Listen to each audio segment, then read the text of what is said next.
everybody. All right, we are here finally to check in.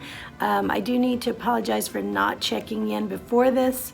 We have meant to, and we wanted to get started on this series of lowering this cholesterol, but we did have a death in the family that was a little bit of a surprise, and it kind of had to take us, we had to take a step back and be respectful of our family and just take a minute. Couldn't be business as usual, really. Yeah, so, but want to start this study now, and we feel okay to go ahead and begin. So, in any case, okay, let's get started with this. What I have here is a file. This file is what I'm going to call my gold file because it follows my lipids for the last 3 years at least. Consistently every 4 to 6 months. But what's most important that we're going to talk about right now is the last 2 times I've taken my blood work. And Hunny is going to talk about his blood work because he took it this last time. So if we're starting this high cholesterol attack, that we obviously both have high cholesterol. However, we have 2 different types of high cholesterol. My Hunny has a high cholesterol that you develop after a while of ingesting too much cholesterol. Things work in the way that they do because there's a lot of other factors that raise it. Most of all, the increase in cholesterol and fat. And with me, I was born with a genetic form of high cholesterol. So for me, it's a little bit different. It's a little bit more challenging. And so we're both on this journey together and we're sharing with you. So if you can relate to either one of us, I think it's going to be helpful for you. And I think that at some point we should do a question and answer. That would be helpful. So let's tell them first off, when did you take your blood last? Okay, I took my blood a few months back because I have this, I hadn't done my annual checkup. June. In June. Late June. I also took mine in June. Mine was about mid-June. Now I have to say prior to that, my last one before that was in December, which was there's about a 6 months difference. Now, with my form of high cholesterol, it's going to seem much more scary than the number. But with mine, just be warned, I could actually have double of what I have with the form that I have. So I will give my number in December. My number of total cholesterol, get ready, was actually 385. And I know that seems horrific, but for me, again, I could be closer to 600, so that's not as horrific for me as though it is extremely dangerous still, and I do have to get that under control. And so as a breakdown, my triglycerides at that time were 90, HDL was 114, and the LDL, which was very bad cholesterol, was 253 on that one. Okay, then fast forward to June, and my total number. Now, my doctor didn't have this printout last time I saw her, and so I got it. And then I got the call from her assistant that said, well, you still look high, so we want to keep you on 5 milligrams, which is extremely low, for statins to see what we could do. And that is what I have been on for the last 6 months, was 5 milligrams. All right, so my number in June was 242, so I had come down. Actually, I wish my doctor had seen it because she would have congratulated me for coming down about 145. Right, I dropped a lot of points, and I'll tell you what did that in a minute.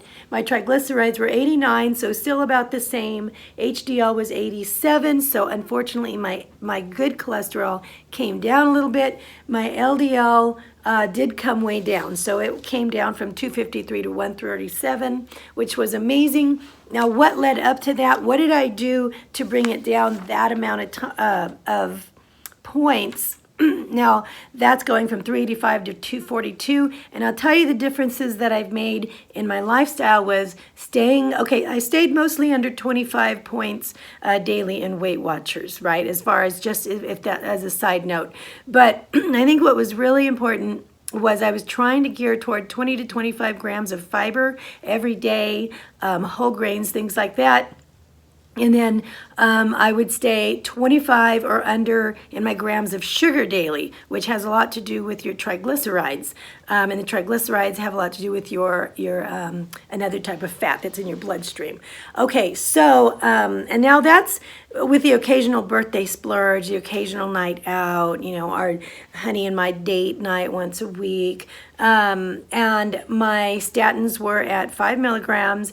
And this, now the difference is, the reason why I think I can lower this even more drastically, the cholesterol count, is because during that time, my cholesterol daily intake was anywhere from 350 to 500, which that might seem like a whole lot to you, but what that breaks down as is basically 1 chicken breast during the day, a 3-ounce serving of lean red meat or some other type of a lean meat. It could be pork, something like that, sometimes maybe fish, and 1 egg during the day. Now, I'm not even counting like, you know, pats of butter or maybe a snack of cheese or a higher fat, you know, ice cream or something like that. That's not counted.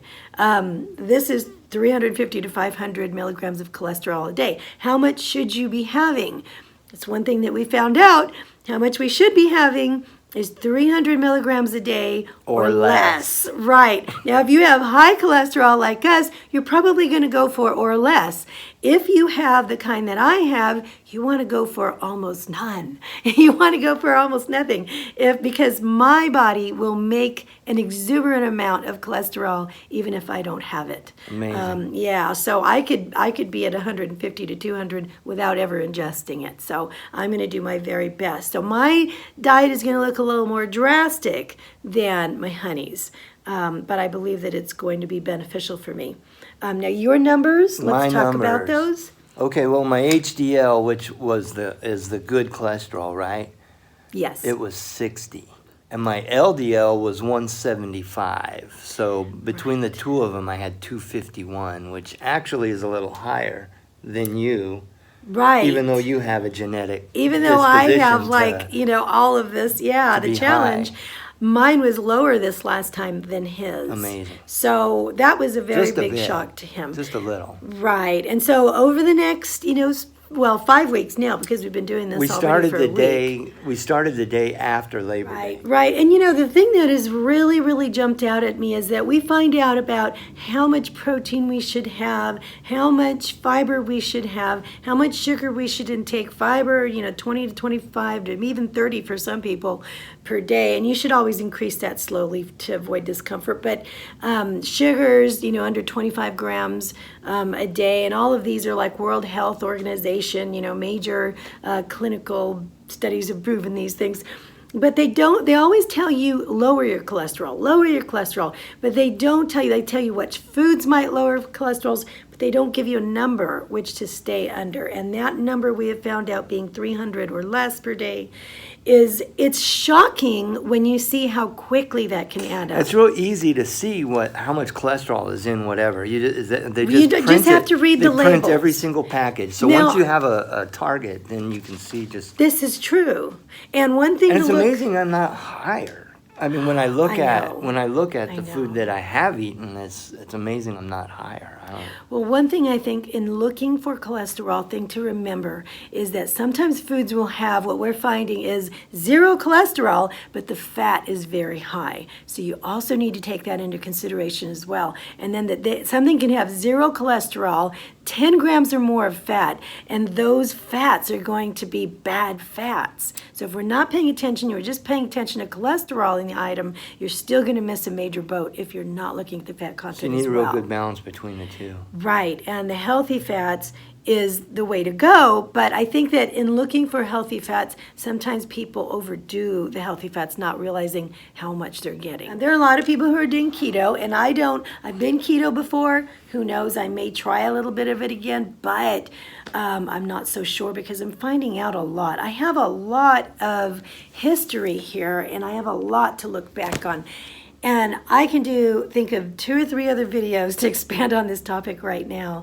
I certainly do not ever want to offend anybody. We will never come off as what I'm doing is better than anybody else, because what we have found We're is just that trying to figure it out. your body fluctuates, and sometimes I think it responds better to one thing than it does to another thing. Not only is your body change up on you, but then everybody's an individual. We've all heard Right. it many times. There's Everybody individuality, right, is to be individual. taken into consideration. So, we're just going to approach this as objectively as possible. And at this point in my life, I'm going to try this. Now, I've tried this before. I have done this before, brought the numbers down, and then my numbers went crazy. I realized that biodiversity sometimes fluctuates, and sometimes you have to do something a little bit different. And you just have to stay in tune to your body, and luckily I have this massive file that I can follow the paper trail and look at the trends, and I can bend when I need to bend, right?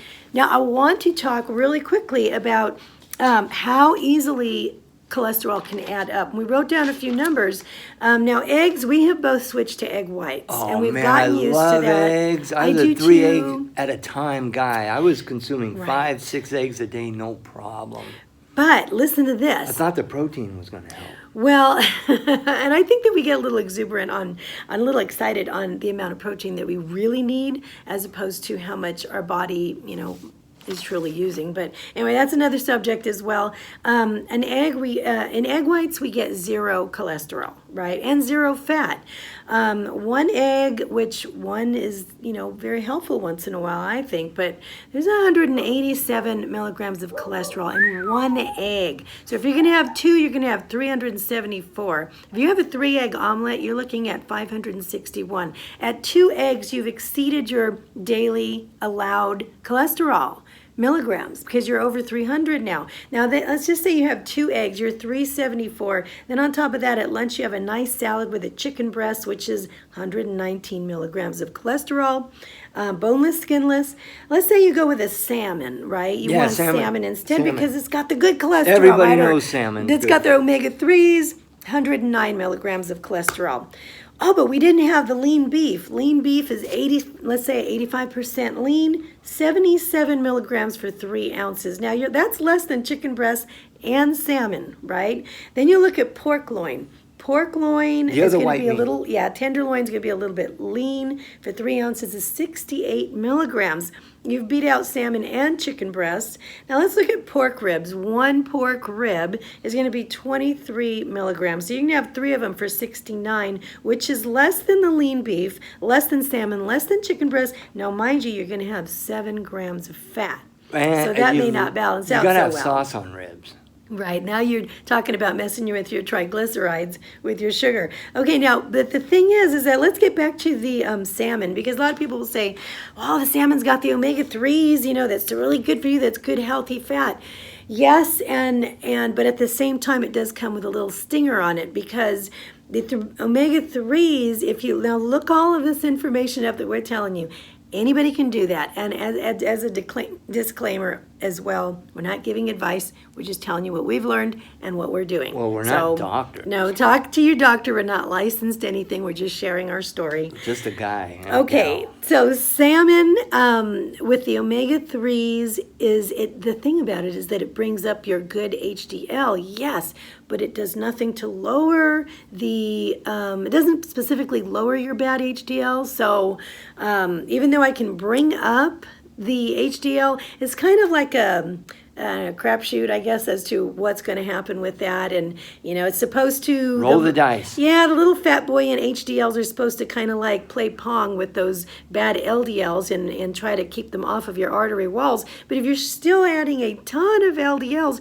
you're kind of like working against yourself and shooting yourself in the foot. So you're giving yourself a nice little racket to hit those things with, but at the same time, you're throwing a million tennis balls into the ring. So, I mean, it's up to you, how you want to play that game. But, so anyway, it's just something to think about, all of this stuff. So that being said, we have officially introed this journey into our low cholesterol diet journey. And I think you're going to see that we're going to do our